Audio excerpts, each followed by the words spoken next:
On va s'arrêter un moment et puis on va parler avec Larry Nguemo qui est Larry Stéphane Nguemi. C'est pas un footballeur. Larry Stéphane Nguemi qui est déjà là. Bonjour Larry, comment ça va? Bonjour Mireille, Solange, bonjour. Et bonjour. Calvino, à tous ceux qui nous regardent ce matin. Bonjour. Et le coronavirus aux grippes? Dieu veille. Si c'est pour moi, Dieu veille. Alors, c'est aujourd'hui qu'on parle justement de la différence entre le coronavirus et la grippe. On commence déjà par savoir le coronavirus c'est quoi, la grippe c'est quoi? Justement, déjà il faut comprendre que nous avons affaire là aux infections virales. Je pense que jusqu'ici, il y a des gens qui ignoraient même déjà que la grippe elle était virale. Ouais. Pourtant, et une anecdote, ça fait pas 2 jours où je posais la question à une personne âgée, parlant de la grippe, bien évidemment, d'où j'ai compris l'impact des réseaux sociaux. Vous comprenez aujourd'hui, quand vous parlez de la psychose et tout, parce qu'à l'époque où la grippe, on a parlé de la grippe saisonnière, elle était dévastatrice aussi. Vous voyez, comme il n'y avait pas de réseau, on ne pouvait pas entendre, les gens étaient cool et tout. Mais aujourd'hui, avec les réseaux sociaux, avec tout ce qui défile et tout, là, vous comprenez que ça devient effrayable et tout, et les gens ont peur et tout. Donc, je dirais déjà que pour la grippe, elle est virale, bien évidemment. Le coronavirus également, elle est virale. Bien évidemment, il y a beaucoup, quand on parle des infections, en ce qui concerne virale, on parle même déjà d'Ebola, qui risque également de commencer, parce qu'on en a signalé déjà du côté de Kinshasa, du Zaïre, qui déjà fait apparition ce matin, j'ai suivi les informations. Donc là également, on fait allusion aux infections, c'est-à-dire c'est viral. Maintenant, l'Ebola. Ah, ça est revenu? Oui, c'est revenu. Alors, je vous ai dit que la différence, pourquoi est-ce que, les deux Congos parlons-nous aujourd'hui ce matin de la différence entre le coronavirus et la grippe? Pourquoi? Parce que, justement, c'est pour éviter toujours cette psychose.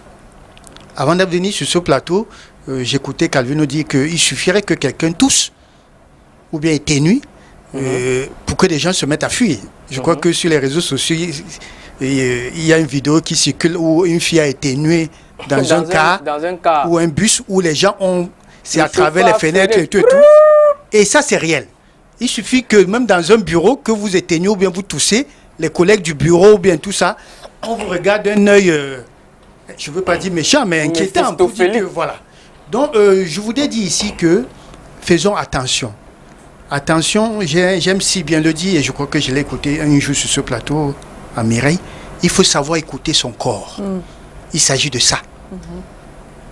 Pour ceux qui savent écouter leur corps, devraient normalement différencier ces symptômes entre la grippe et le Covid-19.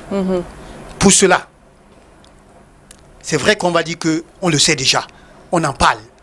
Aujourd'hui, c'est la tasse du café, c'est le déjeuner, les symptômes, ainsi de suite et tout. Mais bien même qu'on en parle, je voudrais dire qu'il y a des gens qui l'ignorent encore, qui ne connaissent pas. Si vous posez la question, tendez le micro dans la rue, posez les questions en ce qui concerne les symptômes du Covid ou bien de la grippe, les gens vont s'égarer. Et c'est pour ça, justement, hier, j'ai rééduqué des patients du côté de Bonasama. Je vous assure, à moins de 5 heures, je veux dire la matinée, il y avait plus de 5 morts. Est-ce qu'on pourrait dire que c'est du Covid? Non, je ne pense pas que c'est du Covid. Au-delà de ce qu'on parle du Covid aujourd'hui, il y a des gens qui meurent. Des maladies, il y a des gens qui meurent, d'autres choses, ainsi de suite.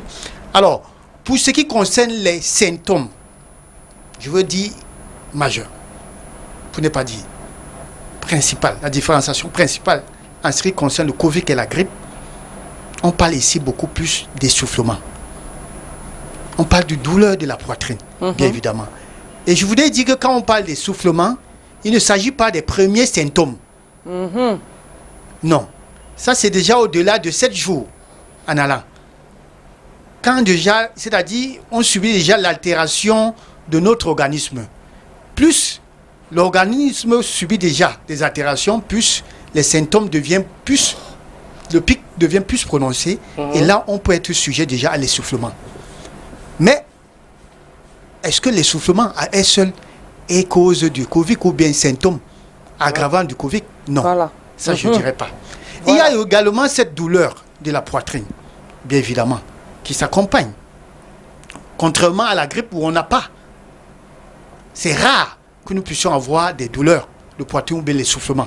Ça ne voudrait pas dire qu'on n'a pas l'essoufflement quand on a la grippe. Mais là, c'est pour des personnes à risque. Je voudrais parler ici des personnes qui ont le surpoids. Bien évidemment, des personnes obèses. Une mobilité mobile.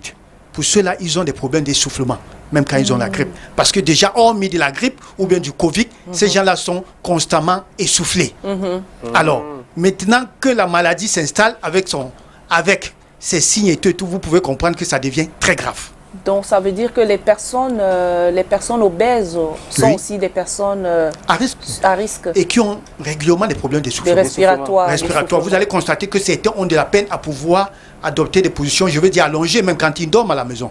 Ils se sentent à l'aise dans un fauteuil ou bien dans une chaise. Ils prennent des positions pour pouvoir mieux dormir. Alors, quand on parle de l'écoulement nasal, ou bien l'étiolement, il ne s'agit pas là des symptômes véritables du Covid-19, s'il vous plaît. L'écoulement ou bien l'étiolement, c'est quand d'autres symptômes y accompagnent. C'est-à-dire la toux, bien évidemment, dont on parle, le mal de tête, bien évidemment. Et il y a aussi ces symptômes, ces troubles digestifs, diarrhée ou bien vomissement ou douleur abdominale, bien évidemment. Il y a la fièvre, bien évidemment. Et la fièvre, généralement, on doit être, c'est-à-dire sur une élévation de température qui va de 39 au-delà. Vous comprenez? Pour ce qui est du Covid, pour ce qui est du Covid, c'est 39 degrés. Oui. 39 en montant. En montant. Pourtant, en ce qui concerne la grippe, quand vous avez de la fièvre, il faut dire que ça s'accompagne parfois des frissons. Oui. Pour ce qui concerne la grippe. Ça, c'est la grippe. La grippe, bien évidemment. Contrairement au Covid. Parce qu'aujourd'hui, on est un peu perdu. Oui, oui. Alors, des frissons. Nous avons les douleurs musculaires, bien évidemment. Ça, qu'on a aussi. Quand on a aussi pour le Covid. Mais sauf que pour le corona, c'est plus accentué avec une fatigue, une asthénie physique accentuée. Ah, d'accord. Vous sentez que vous devenez de plus en plus faible, fatigué, très fatigué même d'ailleurs. Les jambes sont lourdes. Contrairement à la grippe où nous avons des courbatures, c'est-à-dire quand vous sentez mal là au niveau des articulations et tout. Alors il suffirait de prendre un antalgique et vous sentez un soulagement. Voilà. Pourtant, avec la grippe, avec le corona, ce n'est pas le cas. Ce n'est pas le cas. C'est pour ça qu'on dit, une fois que vous avez ces symptômes, il faut faire appel. Il faut appeler, il faut 15-10. 15-10, bien évidemment.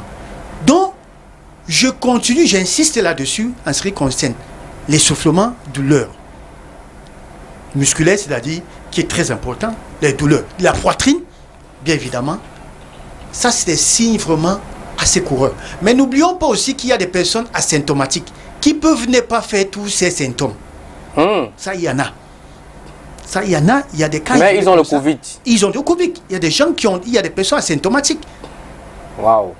Qui n'ont pas révélé, c'est-à-dire qui n'ont pas eu tous ces symptômes, mais qui ont été testés positifs. C'est parce qu'ils ont les défenses solides ou quoi? Non, je ne voudrais déjà pas entrer dans cela, parce que là, c'est un sujet assez complexe. Même jusqu'ici, des scientifiques continuent des recherches. Parce que je ne voudrais pas dire que pourquoi on se voit aujourd'hui, soit le vice-premier ministre britannique qui a retrouvé, je peux dire entre guillemets, sa guérison, que ça puisse faire l'objet d'une publicité, comme si certains qui sont morts, c'est parce qu'ils avaient un organisme assez faible et tout. Non. Voilà. L'immunité, c'est quelque chose à prendre avec beaucoup de pincettes. Voilà. Oui. Les organismes, ça vous le savez, ne sont pas les mêmes. Parce que dans cette histoire-là, on va jusqu'à parler des groupes sanguins, ainsi de suite et tout. Mais je veux déjà pas entrer là-dessus, parce que le sujet qui nous interpelle ce matin, c'est la grippe et le Covid. Bon, maintenant, quand je parlais de l'essoufflement, je disais, l'essoufflement, il y a plusieurs, il n'y a pas que le Covid. L'essoufflement, il y en a plusieurs maladies, dont l'un des symptômes, c'est l'essoufflement. Je prends le problème maladie cardiaque. Tous ceux qui ont des problèmes cardiaques ont l'essoufflement, bien évidemment. Il y a les problèmes pulmonaires. Ceux également qui ont des problèmes pulmonaires ont l'essoufflement. Les infections pulmonaires. Oui. Il y a également les asthmatiques. Moi, par contre, moi, je suis asthmatique. J'ai souvent l'essoufflement. il faudrait que les gens se reconnaissent. Parce que vous pouvez commencer à avoir l'essoufflement également et vous mettre à appeler le 15-10 ou bien commencer même à vous affoler et tout. Pourtant, vous avez comme antécédent, vous avez une pathologie, bien évidemment, qui, parmi les symptômes, cause l'essoufflement. J'ai parlé de l'anémie. L'une des carences en fait peut créer également l'essoufflement, les vertiges également. Il y a des gens qui ne peuvent pas monter 3 étages. Rien qu'en montant un seul étage, ils sont fatigués. À respirer comme si. Et je voudrais dire, entre parenthèses, pour quelqu'un qui est en bonne santé, pour mieux faire un test d'évaluation pour connaître la performance en ce qui concerne les poumons et tout, on vous demande de monter 3 étages. Si vous montez 3 étages sans être essoufflé, ça vous avez un poumon d'acier. Ça, c'est ce que je voulais dire déjà. Wow. Oui, mais est-ce que ce n'est pas aussi dû au fait que la plupart des temps, les gens n'ont pas... les gens ne sont peut-être pas habitués à faire des exercices physiques, à pratiquer la marche sportive rapide. Je suis tout à fait d'accord avec vous, Mireille. Le manque d'exercice également. Oui. Chez certaines personnes crée l'essoufflement. Vous allez voir des gens qui n'ont jamais fait de sport et tout là. Le jour où ils commencent, ils disent quand ils marchent un peu, c'est comme si le cœur il sent un picotement là et tout là. Ils sont essoufflés. Ça ne veut pas autant dire que ils sont déjà malades. C'est pour ça qu'on demande de consulter. Il faut consulter pour qu'on détermine en réalité de quoi il s'agit. Parce que les causes, il y a plusieurs causes. Tout compte fait. C'est déjà ce que je voulais dire. Mais en ce qui concerne le cas de Covid, il faut déjà aller au-delà de 7 jours pour que l'essoufflement soit prononcé. Vous comprenez un peu. Pourtant, pour vous qui avez des facteurs, pour vous qui avez vous êtes des personnes à risque, je dirais, avant 7 jours, vous pouvez déjà faire l'essoufflement. Bien évidemment, à cause de vos antécédents médicaux. Donc, il est judicieux, non seulement quand vous interpellez le médecin, il est judicieux pour vous de lui faire part de vos antécédents médicaux. Ça, c'est important déjà qu'il le sache. Que je suis asthmatique, que j'ai un problème cardiaque, que je suis un fumeur, parce que des fumeurs également ont ce problème-là. Oui. Ou un alcoolique. Un alcoolique. Donc, ça, c'est important de connaître tous ces antécédents-là. Ça permet bien évidemment d'orienter et de savoir quel protocole soumettre au patient, bien évidemment. Voilà. Là, j'ai une question. Quelle est la différence entre tout grasse et tout sèche? Et une question à 2 volets. Et lorsque tu as le Covid, quand tu guéris, est-ce qu'il y a des séquelles après? Oui, mais je voulais déjà dire. Quand tu guéris du Covid, est-ce qu'il y a des séquelles? En ce qui concerne la différence déjà entre tout sèche et gras, que ce soit la grippe, que ce soit du Covid, l'un des symptômes, nous avons la toux. Plus prononcé en ce qui concerne le Covid-19, c'est tout sèche. Ça veut dire qu'il n'y a pas de mucus. Quand vous toussez, rien ne sort. Rien ne sort. Bien évidemment. Voilà. Mais en ce qui concerne la grippe, c'est vrai aussi qu'on peut avoir la toux sèche, mais c'est beaucoup plus gras. C'est-à-dire qu'il y a le mucus, il y a les sécrétions, et ces sécrétions-là permettent de libérer les bronches. Bien évidemment. Pour ne pas dire que ça nettoie, mais en quelque sorte. Et vous allez voir, c'est pour ça que lors des prescriptions, on vous pose la question, est-ce que quand vous toussez, vous renvoyez? Pourquoi? Parce qu'il y a 2 types de sirop. Le médecin il peut prescrire un sirop antitutif qui est pour les toux sèches et un sirop fluidifiant qui est pour les toux gras. Vous comprenez donc qu'il y a une différence. Mais en ce qui concerne le Covid, c'est beaucoup plus tout sèche. Rien ne sort. Rien ne sort. C'est pour ça qu'on parle de l'irritation de la gorge et parfois vous pouvez commencer même à sentir mal à la gorge, bien évidemment. Voilà pour ce qui est cette différence. Maintenant, pour ce qui concerne les séquelles, je voudrais dire que quand on parle de l'essoufflement, les poumons sont attaqués. On parle beaucoup plus d'une lésion.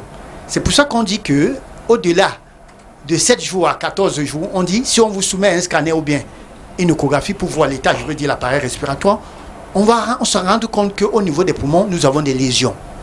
Maintenant, même des chercheurs, même des scientifiques en ce moment, sont en train de chercher, bien évidemment, à savoir, est-ce que ceux qui ont été sujets, ça veut dire atteints du Covid-19 et guéris, ne pourront pas développer des séquelles. Parce que je voudrais dire déjà qu'une fois que le poumon est atteint avec des lésions, avec le peu d'expérience que j'ai, excusez-moi de le dire, il est difficile qu'on puisse vous soigner vraiment à 100%. Peut-être de la maladie, mais l'organe en elle-même serait déjà touché. Mais maintenant, les scientifiques sont justement en train de réfléchir Parce que qui parle du Covid-19, c'est tout nouveau, ça il faut le dire. C'est pour ça qu'on fait des recherches. C'est pour ça qu'on fait des recherches. Pour savoir déjà, est-ce que ceux qui ont été sujets, qui ont été atteints et guéris, ne peuvent plus contracter la maladie. Voilà. Je voudrais vous dire jusqu'ici, les scientifiques ne se sont pas encore prononcés. Qu'on ne dise pas que ceux qui ont été déjà sujets peuvent ne plus être contaminés. Immunisés. Jusqu'ici, ce matin, je suivais des dans les quartiers aujourd'hui maintenant. En France 24, où on le disait encore, ça n'a pas encore été prouvé que ceux qui ont été guéris ne peuvent plus contracter le Covid. Ça a été dit. Alors, ça également, il faut savoir, pour ceux qui ont été, je prends le cas du vice-président britannique, qui allait jusqu'en RIA. Oui. Son cas était assez sérieux, je voudrais vous dire. Très sérieux, oui, il était à la phase 3. Il était à la phase, donc il faut dire, lui qui est sorti, c'est pour ça que jusqu'ici, il est encore en surveillance médicale. Justement parce que tout peut encore arriver. Il peut faire une rechute. Alors on se pose la question. C'est pour ça qu'il y a des études qui sont faites dans ce sens-là, pour savoir. Parce que si autrement dit, on dit ceux qui sont déjà contaminés ne peuvent plus contracter, je voudrais dire que ça serait comme un laisser-aller. Mais il se dit quand même, que les hommes sont les plus exposés au Covid que les femmes. Oui. Vu les chromosomes. Oui. Les chromosomes. Chromosomes X, Y. Oui. Non seulement ça, je voudrais aller dans ce sens-là. Oui. Il n'y a pas que à cause des chromosomes.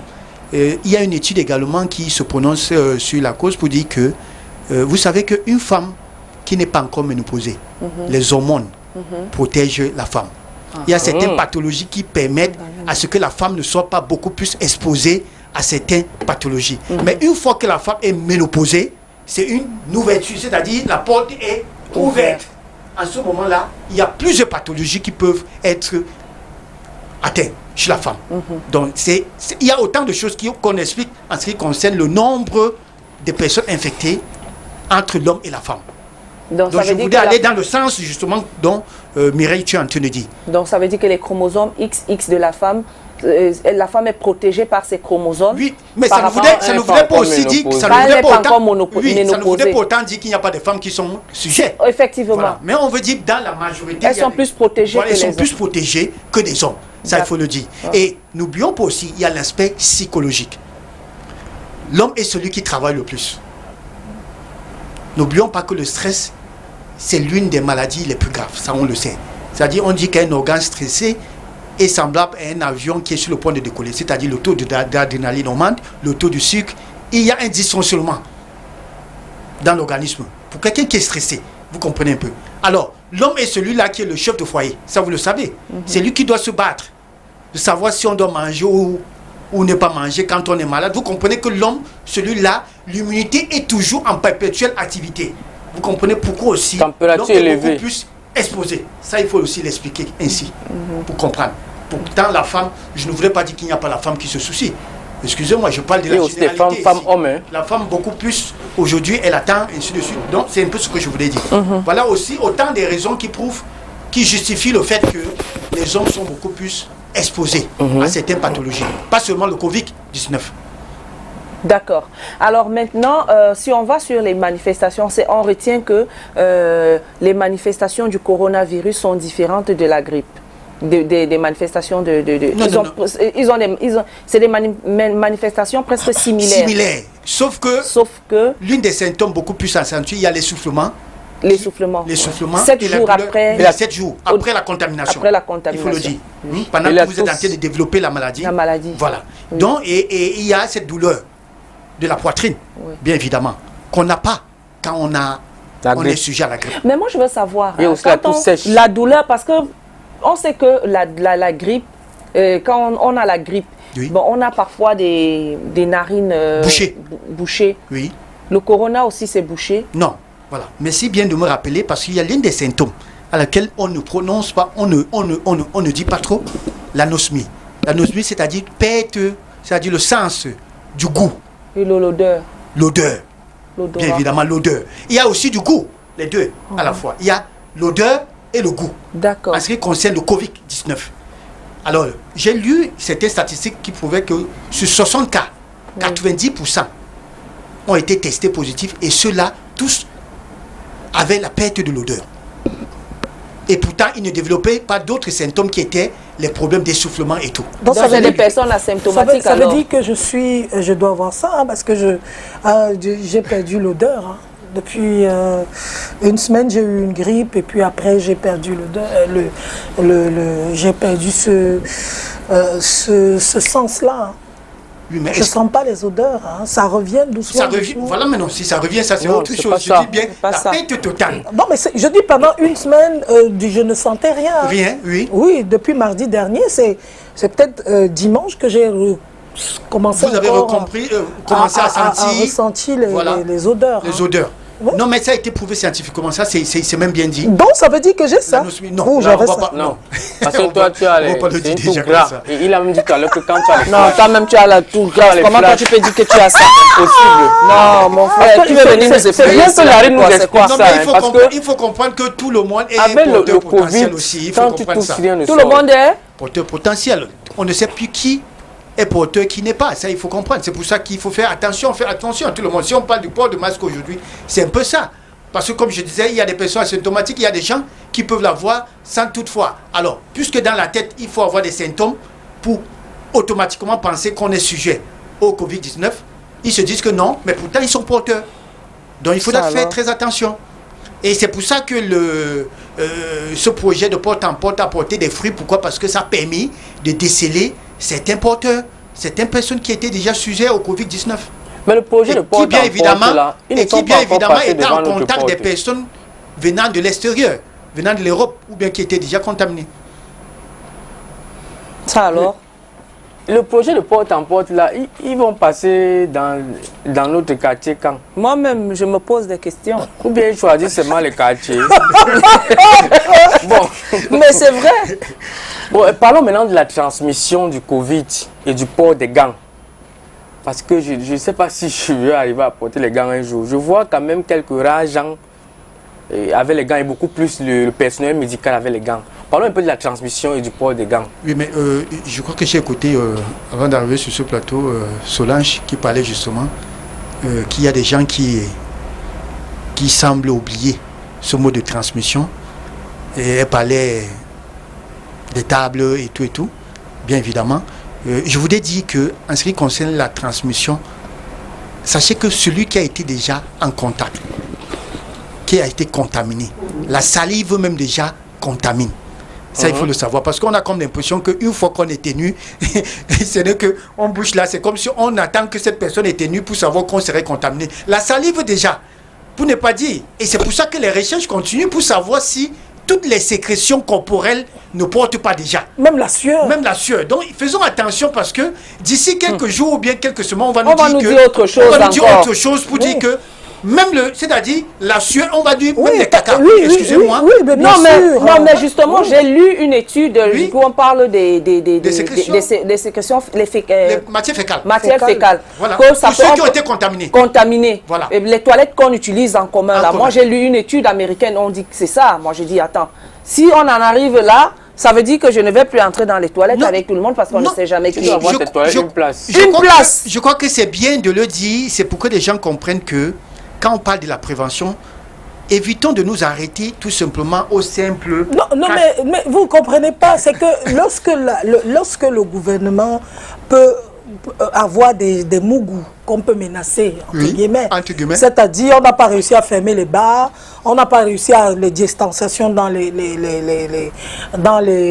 marchés, on n'a rien réussi. Maintenant, on se dit, si on menace les individus, une seule...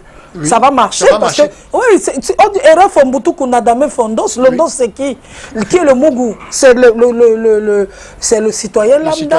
On te voit pas avec le masque, on t'arrête. Pourtant il y a d'autres et on a mis dans la tête des gens que si je ne porte pas le masque, je tomberai malade.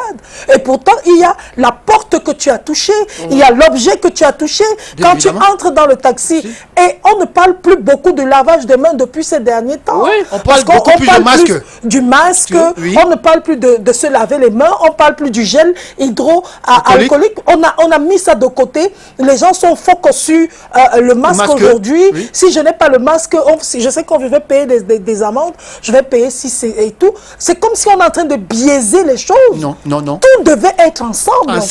Et voilà pourquoi je parle du port de gants. Je crois qu'on demande de respecter toujours les... Oui, mais sauf que ce n'est pas accentué, comme elle dit, c'est vrai, parce que... Ce n'est plus accentué. Chaque élément a chauffé à son moment. À chauffer, non, ça c'est quand on parlait beaucoup plus de lavage des mains. Lavage des mains, ça chauffait. À un moment, le truc hydro, quoi là. Oui, ça a chauffé, c'est passé. Maintenant, c'est le masque. On va nous dire bientôt de porter les gants. Parce que justement, nous touchons les objets avec les mains là. Sauf que je vous... Ça évolue. C'est pour ça que je veux embrayer. Ce qu'on ne sait pas, c'est que la grosse contamination, c'est même plus par le toucher que par le toucher, c'est les mains, non? Nous touchons. C'est pourquoi on demande de laver les mains toutes les 15-20 minutes. C'est pour ça que je voulais attirer l'attention en ce qui concerne le port de gants. Oui. Comme Calvin nous l'a si bien dit, le port de gants est extrêmement réservé en milieu hospitalier. Ça, il faut le dire. Moi, je suis entré dans certains bureaux où j'ai vu des personnels avec des gants. Alors moi, je me suis posé la question que, mais tiens, mais qu'est-ce qui prouve que lui, avec ces gants-là, il est protégé? Non, mais je voulais dire que non. Attention, parce que ces mêmes gants, comme on parlait des bureaux, là, tu nettoies et tout, le citoyen lambda qui est entré là et qui a touché, ces gants que tu as à la main, après tu vas prendre ces mêmes gants que tu as portés et tu vas toucher les yeux. Tu vas toucher l'habit ou bien tu vas toucher une partie de ton corps. Mais c'est dangereux. Ça, tu as porté déjà. Mais je voudrais vous dire que même en milieu hospitalier, ça je l'ai dit sur le plateau ici, les gants ne protègent pas 100%. Je vous ai dit, ceux qui sont font contaminés à l'hôpital, où on porte des gants et on est sujet à certaines infections. Je prends le cas de VIH, qui se font piquer. Les gants ne protègent pas 100%. Mais je voudrais dire, quand on porte les gants, même en milieu hospitalier, vous allez voir le personnel, quand il porte les gants, comment est-ce qu'il se comporte. C'est-à-dire, c'est semblable à une femme qui a mis du vernis sur les doigts et qui évite que ça se salisse. Vous voyez, c'est pour dire que cette dernière, même l'infirmière, évite qu'avec le gant qu'elle a en main, qu'elle puisse toucher n'importe quoi, c'est-à-dire ou bien toucher son visage et tout. Elle fait toutes choses d'une manière, c'est-à-dire avec délicatesse. C'est pour vous dire que non, faites attention, c'est pas le fait de porter les gants qui voudrait dire que vous êtes protégé. Non. Au-delà de ça, faites attention parce que c'est vrai, on risque d'arriver au point où, parce que j'ai vu dans d'autres pays où tout le monde marche avec les gants et les masques, on risque d'arriver à ce stade-là, mais le gant ne protège pas. Au contraire, ça pourrait être très grave parce qu'on va se dire que dans la tête, puisqu'on a le gant, on est protégé. Et là, on va s'essuyer, c'est-à-dire on transpire, on essuie même le visage parce qu'on a les gants à la main et tout. Mais faisons vraiment attention. Voilà. On parle justement, parlant des toilettes pour revenir, parce qu'on te parle de la durée de vie des virus, parce qu'il y a un autre virus qu'on compare au Covid-19, le SRAS, le virus, le SRAS. On dit qu'il y a une étude qui a été, une équipe a été en Chine, une équipe a étudié le cas de 7 personnes qui habitaient dans le même immeuble, travaillant dans des bureaux différents, mais n'ayant pas eu de contact direct, étaient tombées malades. L'hypothèse qu'on a donnée, c'est que les toilettes communes pourraient être la source d'infection via la matière fécale. Bien évidemment, ça c'est vrai. Seigneur. Ça c'est clair. Ça c'est clair. Finalement, ce virus-ci est... Mais parce que, dites-moi bien, quand on parle du Covid-19, vous êtes atteint. Mais quand vous êtes atteint, la manifestation, le corps réagit. Et quand le corps réagit, c'est quoi? C'est l'ensemble avec tous les organes, les sécrétions et tout, c'est tout à fait normal. Ça explique maintenant pourquoi est-ce que quand une personne décède du COVID, on désinfecte la salle et tout ça, etc. Évidemment, je crois que nous avons vu un cas à Mabanda où les journalistes se sont rendus, la famille. On a vu l'équipe qui était en train de désinfecter tout. La concession et tous les habits, on a montré. On a montré, c'était pour que les gens comprennent. C'était pour que les gens comprennent. Mais c'est virulent ce virus. Contrairement à ce qu'on imagine, on se disait que non, c'est juste dans l'air comme ça. Non, on n'a pas connu un virus comme celle-là. Ça, il faut le dire. C'est pour ça que même des chercheurs, même des scientifiques jusqu'ici sont vraiment en perpétuelle recherche pour comprendre ce que c'est. Parce qu'il se dit même selon l'étude aussi que les 14 jours d'isolement ne sont même pas la solution. Ne sont même pas la solution. Bien évidemment.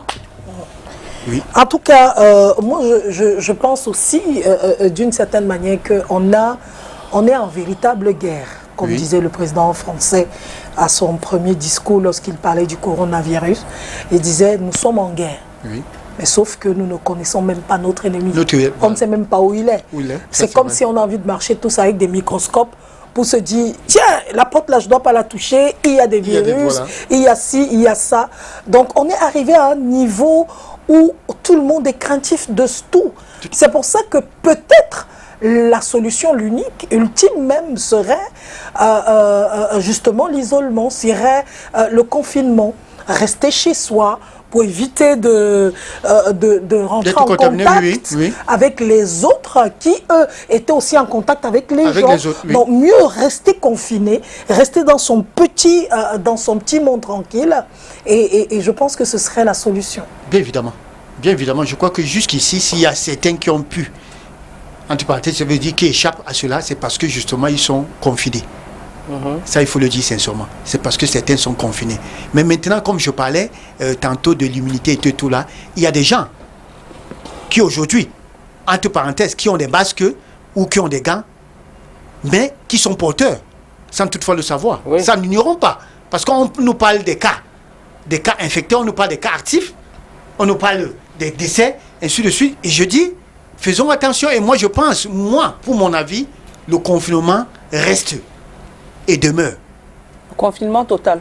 La solution. La seule solution adéquate. Sauf que maintenant, les moyens de la politique, les moyens, je ne sais pas si je peux dire les moyens ne nous permettent pas. Je ne suis pas le gouvernement ou bien je ne sais pas, je ne suis pas mieux placé. On rappelle quand même que la France a perdu 17 milliards d'euros en un mois. Mais nous sommes... on va souffrir de ça. On va souffrir de ça, mais aujourd'hui nous sommes à combien? C'est l'homme qui crée l'argent, donc on va...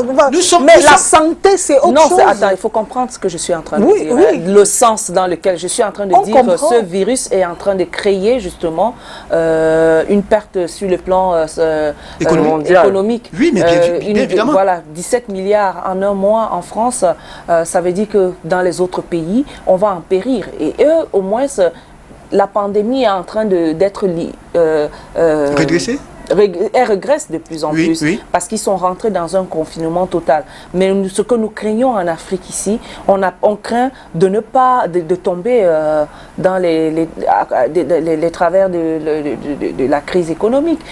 Pas seulement les travers de la crise économique, mais on tombe dans cette piège-là. On ne veut pas se mettre en confinement. Et c'est des santé qui sont, des vies qui sont mis à risque. Je ne sais pas si pour vous qui avez suivi les informations ce matin pour le cas de la Chine, vous imaginez que la Chine, où on ne parlait plus des cas de contamination, autant pour moi, ce matin, on nous fait savoir le fait qu'ils ont ouvert les frontières, surtout pour des Chinois venant de la Suisse, ont été testés, tous positifs. D'où ils ont refermé. Le gouvernement chinois disait que, mais tiens, c'est quelle bêtise dont nous sommes en train de vouloir faire. D'où tout cela, confinement total. C'est-à-dire on les accompagnait, on a dit on les accompagne chez eux pour respecter le confinement total. Autrement dit, la Chine risque de se voir encore en train d'entrer. Voilà. Donc vous comprenez, c'est toujours pour appuyer le fait qu'on dit confinement total. Parce que même la France, le président Macron, quand il parle, on pourrait éventuellement penser à la rentrée et tout. Il dit heureusement que tout est conditionnel. Voilà, il dit conditionnel. Il n'est pas sûr. Pour moi, il n'est pas sûr. Et il dit, bien même, si c'est le cas, les frontières seront toujours fermées. Bien sûr. Donc vous comprenez, elles ne seront ouvertes qu'en Europe. Voilà, ça c'est très important de le savoir. C'est important de le savoir. Et je crois que c'est pour ça que nous aussi, il faudra que nous réfléchissons des voies et moyens pour voir dans quelle mesure nous pouvons... Le Gabon est rentré dans un confinement total pour 2 semaines depuis, ça a pris effet hier. 2 semaines de confinement total, personne ne sort. Les seules personnes, j'ai dit microfinance fermée, les seuls endroits ouverts, c'est les banques. Voilà. Et les banques, les hôpitaux. Et puis, on a le personnel soignant qui fera des choses. Et puis, ils ont fait des accompagnements des 45 000 francs CFA pour les familles, pour s'acheter de quoi se nourrir. Entre 45 000 francs, ça dépend de ce que vous gagnez, du salaire que vous avez, et pour vous accompagner. Au moins, s'ils ont compris ça, qu'il faut rentrer dans un confinement total de 2 semaines. Sauf que le Cameroun, c'est le Gabon, avec sa population multipliée au moins par 20. Par 20. 20. Oui, le Cameroun, c'est le Gabon multiplié au moins par 20. Oui. Je dis 20. Oui, mais je ne dis pas, est-ce que c'est une raison? Mais maintenant, la France, machin et tout ça. Oui, le Sénégal, les autres pays, le Rwanda, qui rentrent en confinement total. Il y a une chose qui est sûre et certaine. Il y a une chose qui est sûre et certaine là-bas. Dans les autres pays, je ne vais pas devenir l'avocate du gouvernement. Ça ne m'intéresse pas du tout. Mais une chose est sûre et certaine, c'est que nous, les Camerounais, d'abord, nous-mêmes, nous ne voulons, même si on nous disait que rentrer en confinement et qu'on donnait les moyens de ça, on ne sera pas. On ne sera pas. Oui, ça c'est clair. Je suis passé au bar à 12 heures à Deido. Je passe en taxi, un bar réputé à Deido. 12 heures. Les gens sont assis dedans en train de boire et fumer et écouter la musique. Ils sont dans les moyens au Camerounais. Quels moyens? Chez eux. Quand ils vont au bar, ils ne vont pas rester. Ils vont pas rester. Il y a beaucoup qui ne resteront pas. Ils ne vont pas rester. Je te parle d'un pays où on se connaît. C'est pour ça que quand je parle toujours du Cameroun, je dis qu'on se connaît. Je dis 12 heures, Calvino. Attends, peuvent aussi être disciplinés. Non, Calvino, c'est on donne les moyens aux Camerounais. On les donne. Je crois que quand on veut, on peut. La denrée alimentaire, on les donne les quand moyens. Ils vont rester chez eux. Larry est là, il est témoin, répondant à ma question. On a mis l'arme sur la tête de quelqu'un qui va t'asseoir au bar. Non. Quand il s'en va au bar, c'est son agent qui achète. Est-ce que c'est le bar qui lui donne l'argent? Dans tous les pays, le confinement n'a pas été facile. Ça n'a été facile dans tous les pays, dans tous les pays. S'il vous plaît, s'il vous plaît, c'est très s'il vous plaît, ne piétinez pas ce que je suis en train de dire. Moi, je vais poser une question, Larry. Moi, je voudrais juste savoir une chose.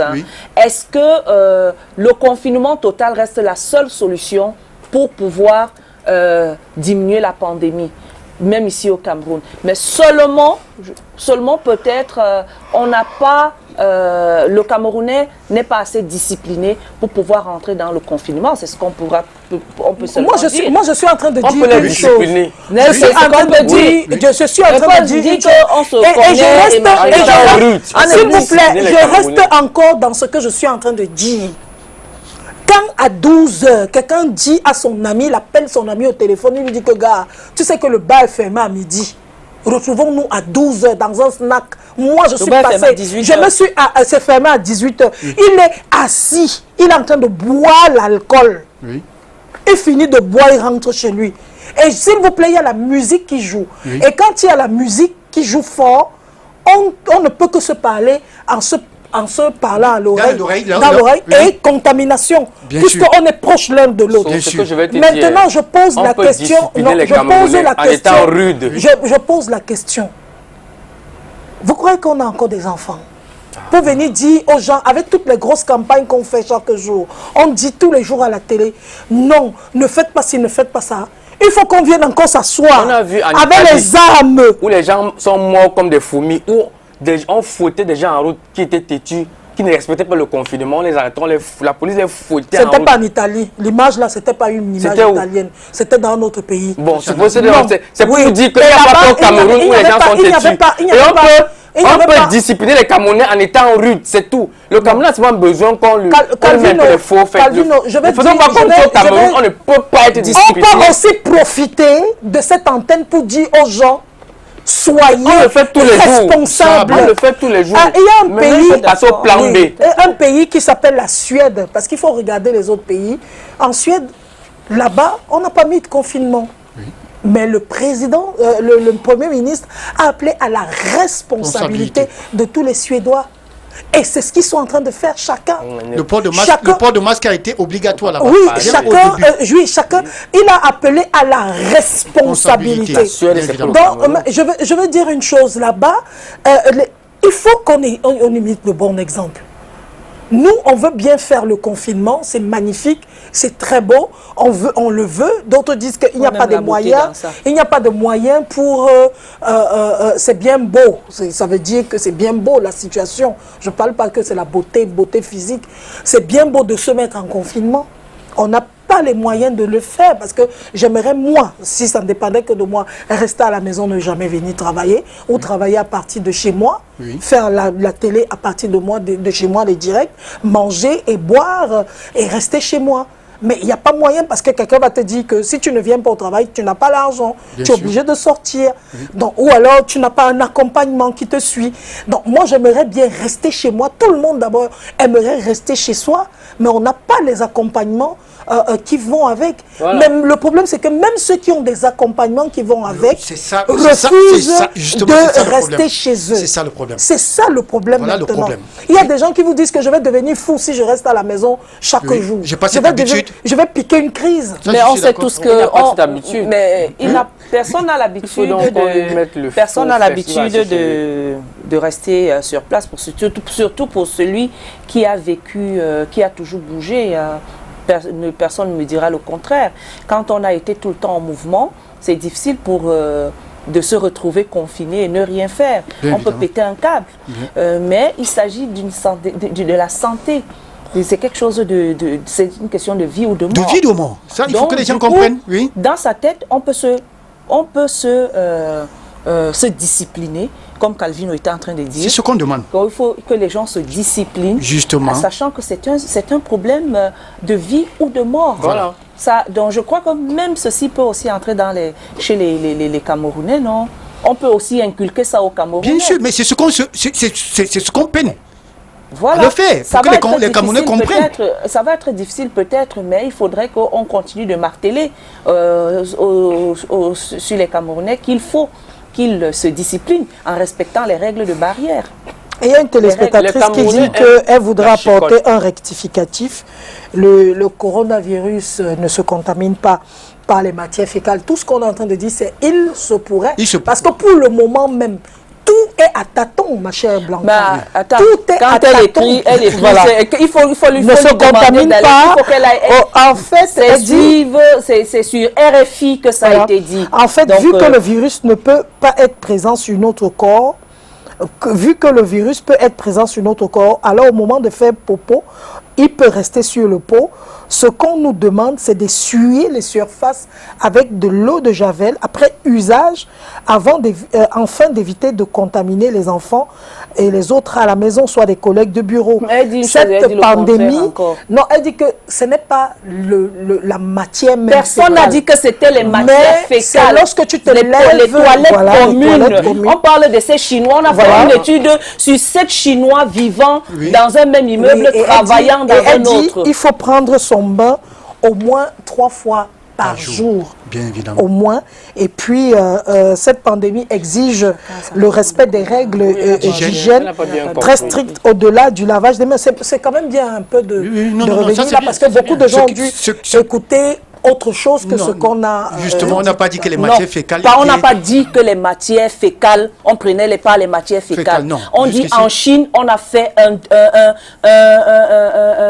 une étude sur 7 Chinois vivant dans le même immeuble, travaillant dans des bureaux différents. Et ils ont été touchés. Pourquoi? Parce qu'ils avaient l'utilisation des toilettes communes, par les toilettes communes, et que les matières fécales, c'était pas les carrés. Tu ne vas pas quand même aller faire les selles et puis tu vas laisser tes selles sur les toilettes. Tu cherches quand même l'eau. Ce que je voulais aussi ajouter, c'est que... C'est comme on prend les microbes, le chlamydia. Ce que je voulais ajouter aussi, c'est que il faut que les gens comprennent que cette pathologie n'est pas encore connue au niveau mondial. Voilà. Que jusqu'ici, même les scientifiques continuent les recherches, investissent, font des investigations, des modes de contamination, parce que c'est pour ça que nous avons dit ici que demain, ne nous l'aurons pas demain qu'on dise que même pas la sueur ou bien pas... C'est pour que les gens soient déjà en alerte. En alerte. Oui. Vous comprenez un peu? Oui. Parce que quand nous avons commencé, je crois qu'au Cameroun, on ne parlait pas du port de masque pour tout le monde. Non. Aujourd'hui, on parle du disait port de masque seulement pour le obligatoire. personnel. Voilà, on parle aujourd'hui du port de masque. C'est pour que les gens comprennent que demain, on pourrait nous dire que non, même pas les matières fécales ou bien pas la sueur et tout, c'est déjà une source de contamination. Il faut que les gens comprennent. Que les gens se préparent. Oui, j'ai vu une compile hier qu'un Français a fait des déclarations des ministres avant que, tu vois, au début, ils disaient non, on peut pas être touché par ça, justement. Ça vient de la Chine. Voilà. On est préparé. Le porte-parole du gouvernement, la porte-parole du gouvernement qui disait que non, on a assez de masques pour tout le monde. Qu'est-ce que vous dites? On est prêt. Donc, il y a tellement de choses qui se sont dites pendant cette évolution de la maladie. Et aujourd'hui, on se rend compte que les gens ont menti, d'autres ont déclaré des choses avant le temps. Donc, il y a tellement de choses à découvrir. Cela, je pense que c'est parce qu'ils ignoraient même la nature de la chose. Cette maladie, voilà. On découvre ça tous les jours. On découvre ça tous les jours. C'est pour ça que les scientifiques, vous voyez, excusez-moi, je ne voudrais pas jeter de l'huile sur les recherches que le professeur Raoul fait pour la chloroquine. vous allez comprendre, vous allez constater que c'est même controversé. Aujourd'hui, c'est tout c'est-à-dire il y a tout un débat là-dessus. Tantôt c'est la chloroquine, tantôt ce n'est pas la chloroquine. Et on se pose... Si c'est la chloroquine, ça veut dire que c'est ce qui soigne le paludisme. C'est ce qui soigne le... Donc ça veut dire que c'est une sorte de paludisme. Voilà. En d'autres termes. Voilà, vous comprenez que c'est un problème, d'où on dit même que, mais, tiens, si ceux qui ont été guéris par ça, pourquoi on parlera encore de 800 ou bien 900 personnes infectées et qui ne sont pas encore guéries? Autrement dit, tous devront prendre le même protocole et ils seront guéris. Effectivement. Donc c'est pour que les gens comprennent que non, mais faites attention. C'est une maladie dont on ignore encore la nature, dont tout le monde devrait être à l'écoute. C'est pour ça qu'on fait les sensibilisations tous les jours, pour que les gens comprennent. En tout cas, nous, on retient que le corona, là, c'est un serpent de mer. On va juste... parce que c'est trop compliqué. C'est vraiment compliqué, ça, il faut le dire. Juste, la seule chose qu'on devrait faire, Larry, prière de nous rappeler encore les gestes barrières avant de se séparer. Respecter les règles d'hygiène, c'est-à-dire se laver les mains, bien évidemment. Je dirais plusieurs fois, après chaque 1 heure. Ça, il faut le dire, parce que quelqu'un me posait la question, mais une fois que j'ai touché le biais, je fais comment et tout et tout. Il faut se laver les mains. On ne meurt pas en se lavant les mains plusieurs fois. Ça, c'est clair. Et pour tousser également, on a dit de tousser dans le creux de la main. Ça, c'est très important. Porter un masque, puisque aujourd'hui, c'est obligatoire. Il faut avoir son masque, surtout quand on sort de sa maison. Portez déjà votre masque. Ça, c'est très important. Et il faut désinfecter, pour ne pas dire entièrement la maison, ça il faut le dire. Je dis surtout pour ceux qui vont encore à les occupations et qui laissent la famille à la maison. Les enfants et tout et tout. Parce que l'autre m'a dit ce matin que non, mais j'ai constaté que même les enfants ne sont pas sujets. Je dis non. Dans d'autres pays, il y a des enfants qui ont été sujets à la maladie et qui sont morts. Faisons attention. Peut-être c'est parce qu'on ne parle pas du cas du Cameroun. Mais ne nous l'aurons pas. D'ici peu, on pourra avoir des cas comme ça. C'est pour ça qu'on a pensé à la fermeture des écoles. Alors, ça c'est important, utiliser des mouchoirs, usage unique, et bien éviter même de les jeter dans la rue. Parce que franchement, ça peut infecter quelqu'un. Ça peut infecter quelqu'un. Il faudra qu'on le garde, on peut le garder sur soi et après le détruire. Le jeter vraiment dans un bac à ordures parce que il n'y a pas tous les coins de nos rues n'ont pas des bacs à ordures. Merci. Ça c'est très important. Je crois que on pourrait parler la prochaine fois de l'immunité parce que c'est très important. Pour que les gens cessent de penser que la personne qui a été guérie, c'est peut-être parce que la personne était extra. Ou bien, ceux qui sont morts, c'est comme s'ils avaient plus péché que les autres. Non, il ne s'agit pas de ça. L'organisme est différent. Je crois qu'il y a lieu de pouvoir parler de ça la prochaine fois pour l'immunité. Merci beaucoup Larry et Stéphane Ngemi, qu'on retrouve certainement, peut-être sur les réseaux sociaux aussi en même temps, hein, Larry, Stéphane. Et Solange, on se sépare, Calvin, on se sépare? Oui, l'émission est finie, on retourne dans notre monde de Tortue Ninja. Tortue Ninja, Tortue Ninja, Tortue Ninja. À demain. Allez, prenez soin de vous, merci de nous avoir regardés. Demain, ce sera encore une belle émission. Portez-vous bien, Dieu vous bénisse. Bye bye.